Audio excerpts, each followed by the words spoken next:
গাপ্পি যেটা নিয়ে আসছি সেটা হচ্ছে রেড মস্কো গাপ্পি। এই রেড মস্কো গাপ্পি আনার একটা বিশেষ রিজন আছে, যেহেতু এটা রেড আর এটা যেহেতু বাইরে থাকবে, এখানে যদি আমি ব্লু গাপ্পি, ড্রাগন যেটা আছে এগুলো ছাড়লে এগুলো দেখা যাবে না, যদিও ব্লুটা সুন্দর বেশি, কারণ ওগুলোকে সাইড থেকে দেখা যায়। আর এইটাকে দেখেন, এটাকে সাইড থেকেও যেমন সুন্দর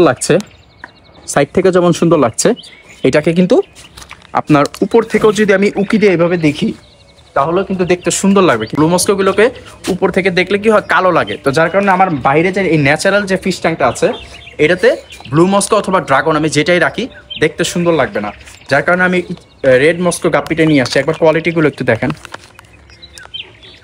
মাশাল্লাহ এখানে 3টা মেল আছে আর 3টা ফিমেল। মাশাল্লাহ কোয়ালিটি এগুলো হচ্ছে আপনি বাজারে 100 টাকা দেওয়া গাপ্পির জোড়া পেয়ে যাবেন, কিন্তু এরকম গাপ্পি নিতে হলে, এরকম রেড মস্কো নিতে হলে একটু তো বেশি পে করতেই হয়। তো আচ্ছা, এইটা হচ্ছে আপনি 300, 350, 250 থেকে 350 এর মধ্যেই হয়তো পেয়ে যাবেন।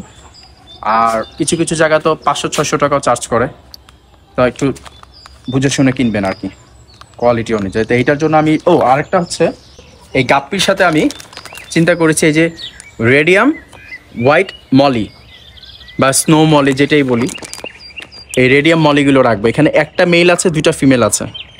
গাপ্পিগুলো অনেক রিকোয়েস্ট করলাম যে একটা মেল নেই, 2টা মেল নেই, 4টা ফিমেল নেই, কিন্তু দিচ্ছিল না, ওটা পেয়ার হিসাবে আমার নিতে হবে। আর এইটা আমার এক ভাই, দোনোটাই আমার এক ভাই আমাকে কালেক্ট করে দিয়েছে।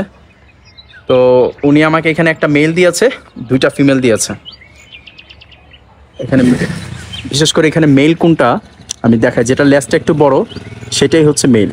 খুব সম্ভবত এই যে এইটা মেল, দেখেন মেলটা মাশাআল্লাহ, এই যে এইটা মাশাআল্লাহ, মেলটা দেখেন, কোয়ালিটিটা দেখেন।